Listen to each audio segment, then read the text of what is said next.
এই প্রথম সূত্রটা ধরছে হলো আপনার একজন লোক ওদের বংশের আমাদের এক বংশ লোকের কাছে ডাইকে নেশেরা আইব খান সর্দার এমনকি ইয়া সর্দার এই যে ফৌজু সর্দারের নেতৃত্বে দোকান থেকে বাইরে করে ডাইকে নিয়ে ওনারে বেকভাবে মারধর করা হয়েছে, মারধর করে ওনারে মেডিকেলে পাঠাইছে।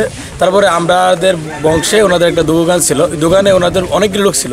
তখন আমরা ভাবছি যে দোকানটাতে ওরা বসে আড্ডা দেয়, আবার ঝগড়া বাড়তে পারে।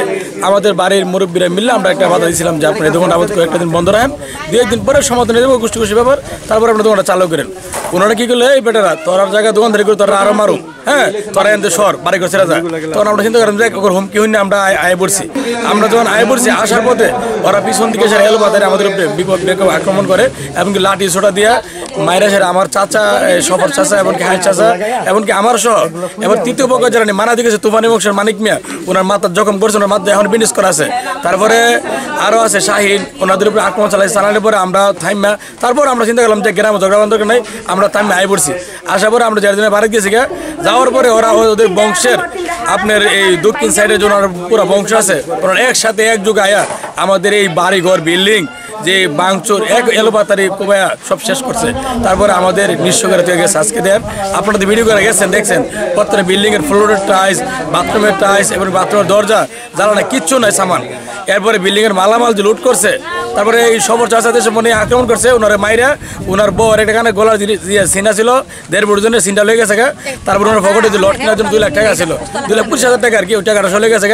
এক অ্যান্ড্রয়েড সেটা ছিল, সেটও লেগে গেছে। আমরা চাই তার সুষ্ঠু তদন্ত করে যে একটা সুষ্ঠু বিচার হোক, গ্রামে যদি ভবিষ্যৎ অদূর ভবিষ্যতে এই ধরনের ঝগড়া আর না হয়। আমরা চাই এই বিচারটা আপনারা ইউনিয়নবাসী মিল্লা, আমাদের ইউনিয়নবাসী মিল্লা শান্তিপূর্ণ একটা গ্রাম যেটা আসছিল শান্তিটা যেমন ফিরাই দেয়। আমরা চাই শান্তি, আমরা শান্তি চাই, আর কিছু চাই না। আমি নিরপেক্ষ হিসেবে বলতেছি, প্রথম যেদিন ঘটনাটা শুরু হয় আমি থানা পুলিশকে অবগত করি। এই গ্রাম থেকে থানা পুলিশ আসার জন্য নিষেধাজ্ঞা বলে যে এ গ্রামে কোনো ঝগড়া নাই। এ গ্রামের লোকজন কত খারাপ দেখেন। আমার কোনো স্বার্থ নেই, আমি নিজের পয়সা খরচ করে পুলিশ প্রশাসনকে যাতে ঝগড়া না হয়, কোনো ভাঙচুর না হয়, আমি 2 দিন এক নাগারে থানারে অবগত করি। 999-এ ফোন দেই, 999-এ আমার নাম্বার দেই, দিলে আমি থানাকে অবগত করি। এ গ্রাম থেকে কেমন লোক মানিক মিয়া, ওনার মাথার জখম করছে, ওনার মাথা এখন বিনিস করা আছে। তারপরে আরো আছে শাহিন, ওনাদের উপরে আক্রমণ চালাইছে। চালানোর পরে আমরা থাইমা, তারপর আমরা চিন্তা করলাম যে গ্রামে ঝগড়া বন্ধ নাই, আমরা থাইমা আয় পড়ছি।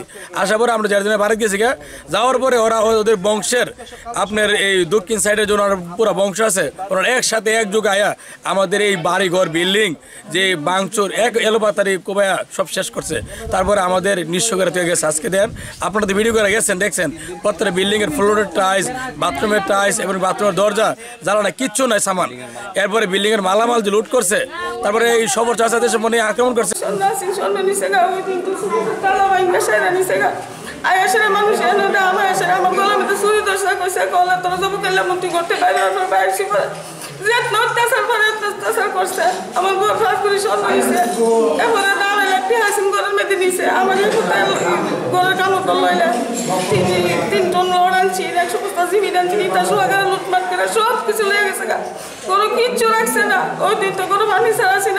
দুলাল মিয়ার ফুট বাপ্পি, এরপরে সুজিত মিয়া, এরপরে কামাল মিয়া, আরেকজন আসলে এটার নাম জানি না আমি। এরপরে মনে করেন আমার ঘরে মেয়ে বিয়া দেবার আলোচনা হইতেছে, আমি 2 লাখ টাকা আমার স্বামী বাইল করে তৈছে। এরপরে 2 ভরি স্বর্ণ কিনা তুইছি। এরপরে মায়া বিয়ে দেবা লাগে। এরপরে মনে করুন আমার 60,000 টাকার ফ্রিজ দেয়া, 50,000 টাকার হাটটা, এরপরে 24 টাকা 2 দাম চাউল, এরকম ভাবে লেগেছে। আমি এরকম ভাবে দিকে মনে করেন আমার আর উষ্ণ আমি ঘরে গেছি। এরপরে অন্য লোকেরা এসে আমার ফার্নিচার ঢালছে, আমার ঘরে আগুন যখন নিবাইছে, সব কিছু করছে। সিদ্দিকের ছেলে ছিল, হুবির ছেলে ছিল, আরো অনেক জন ছিল। তো আমরা বউ মানুষ এত জনের নাম জানি না। আমার ফার্নিচার ওইগুলো হচ্ছে এই সিগুন কাঠের সব লাক্সারিয়াস ফার্নিচার ছিল, এগুলো ওনারা হচ্ছে ভাঙচুর করছে। কারা কারা করছে এখানে সবচেয়ে করছে করি। এই গ্রাম থেকে থানা পুলিশ আসার জন্য নিষেধাজ্ঞা বলে যে এ গ্রামে কোনো ঝগড়া নাই। এ গ্রামের লোকজন কত খারাপ দেখেন। আমার কোনো স্বার্থ নেই, আমি নিজের পয়সা খরচ করে পুলিশ প্রশাসনকে যাতে ঝগড়া না হয়, কোনো ভাঙচুর না হয়, আমি 2 দিন এক নাগারে থানারে অবগত করি। 999-এ ফোন দেই, 999-এ আমার নাম্বার দেই, দিলে আমি থানাকে অবগত করি। তো টাকা টাকাই মারুন আমি কাঁপতে কাঁপতে কাঁপতে কাঁপতে দূরটা হিজু গেছি গা হিজু গিয়ে আমি আমার জালের গিয়ে বাইক দিয়ে উঠছি পরে দই ঘর সারে ঘর দুয়ার কুবান যে শুর করছে হেন থেকে দেখতেছি আর জিনিসপত্র যে নিতেছে করতে তারপরে আমি আর কিছু কইতারি না পরে সুসার শূন্য তারপরে আমি এই দিক দিয়ে তাই গ্লাসটার দিক দিয়ে ছায়া দেখি মানুষ চতুর্দিক দিয়ে লাডি বেন্দা লইয়া ঢুকিয়া গেছে ঢুকিয়া দেওয়ার পরে আমি এদিক দিয়ে ছবি দিছি পরে এমনি আমার লান্দাও দিয়া তাই গ্লাসটা পুক মারছে পরে আমার হাতের ভিতরে কোনাটা লাগছে পরে আমি বই ফাইয়া মধ্যের ঘরে গেছি গা আমার ঘরে তো কেউ নাই আমি একা সবাই জানে গ্রামবাসীও জানে আমি জানি একা তাই আর আমার জীবনে যে কামাই করছে অত হাউস করে বিল্ডিংটা করছে আমার ছেলে একটা দিন থাকছে না বিল্ডিংটার ভিতরে অতগুলো মাল সামান আনছে এদিকে আমরা আইলাম মিলে এরপরে তাতে মাল সামান 2 লাখ টাকা মাল আনে তুই সাথে গ্লাসগুলো সাতা ভাঙে আমার বড় না গইনা আমার গলার মধ্যে আসিনি একবারে দিয়ে আনার সেন্ডা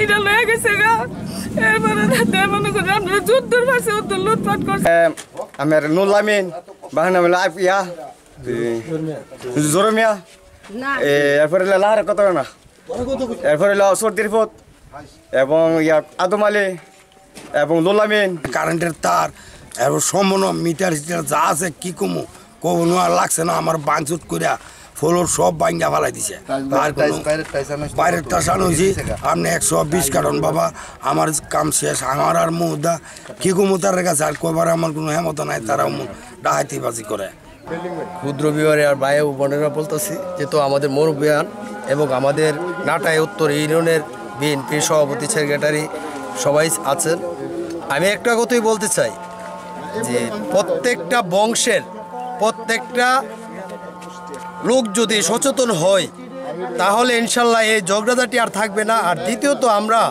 এই নাটাই ইউনিয়নের জন্য আমরা আগামীতে আমরা যেহেতু দরবারে ডিড করেছি সেই ডিডে আমরা এমন বিচার করব যেহেতু এই গ্রামে যেহেতু আর কখনোই কোনো এ ধরনের ভাঙচুর পুরাপুরি মানুষের উপরে আঘাত যেত না আসে। আর দ্বিতীয় কথা হইল প্রত্যেকটা গ্রামের সবাই সচেতন থাকবেন যেহেতু নেশাহুররা যেত এই গ্রামের মাঝে বসবাস করতে না পারে, সে ভাই হোক সে ছেলে হোক তাকে এই গ্রাম থেকে উচ্ছেদ করবেন। আর আমরা এই গ্রামে দেখলাম প্রত্যেকটা লোক অসচেতন লোকও আছে। আমরা কি করব, একটা লোক ঝগড়া লাগছে পথ দেখেছে আরেকটা লোকের লোক আমরা মিলা যায়, এই মিলাটা হইল সবচেয়ে দোষ। এই মিলাটা যেহেতু কেউ না মিলে এই বেলে আমি সবাইকে অবগত করি এই বলে আলোচিত বিষয় হয়ে গেছে। আমরা ক্ষুদ্র বিভাগের ঝগড়া লাগার পরপরই আমরা ইউনিয়নের সাহেব সর্দার এবং ইউনিয়নের বিএনপি নেতৃবৃন্দ আমরা আজকে 4 দিন ধরে গ্রামটার মধ্যে পড়ে আছি, যাতে যে সবগুলি গ্রামেই বিভিন্ন গোত্র আছে। গোত্র নিয়ে সেটা একটা ঝামেলা হলে গোত্রের ঐতিহ্য ধরে রাখার জন্য পুরা গোত্র এটা জড়িত হয়ে যায়। এটা জড়িত না হয়ে যদি ছোট্ট থাকতেই শেষ করে দিত তাইলে কিন্তু সমস্যা ছিল না। এরপরে আবার আরেকটা বিষয় দেখা যায় যে 2 গোত্র ঝগড়া হয়েছে, আরেকটা গোত্র আইসা অ্যাড হয়ে সেটা ঝামেলাটা আরও অনেক বাড়াইয়া দেয়। আমরা আপনাদের মাধ্যমে আমাদের নাটাই ইউনিয়নের সবগুলি গ্রামের যত গোত্র আছে সবার কাছে আমি এই অনুরোধ করব যে আপনার পাশের ভাই 2 জনের মধ্যে সমস্যা হয়েছে আপনি মিট করে কথা মানছে। এখন মানুষ বেশি হয়েছে যার জন্য এই ঝগড়া বিবাদ ব্রাহ্মণদের আসলে একটা প্রচলিত হয়েছে। এক গোষ্ঠীর মধ্যে একজনটা খুলে মানে ধরলে সারা গোষ্ঠী জড়িত হয়ে যায়। এই জন্য আমাদের ব্রাহ্মণবাড়ির মধ্যে এই আলামতটা শুরু হয়েছে। আসলে আমরা চেষ্টা করতেছি এটা যেমন আর ভবিষ্যতে